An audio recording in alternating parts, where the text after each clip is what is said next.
สื่อสัมพันธ์บ้านเรือนเคียงกันรักกันช่วยกันสร้างสรรค์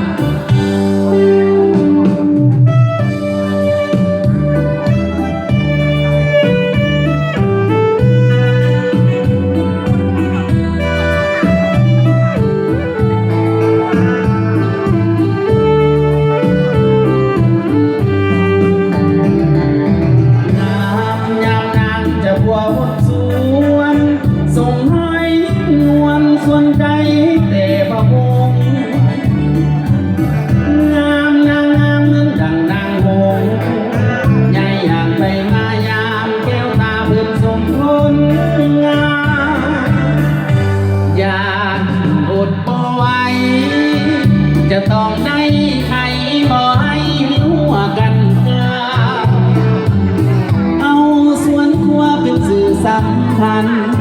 บ้านเมืองเคียงกันรักกันช่วยกันสร้างสรรค์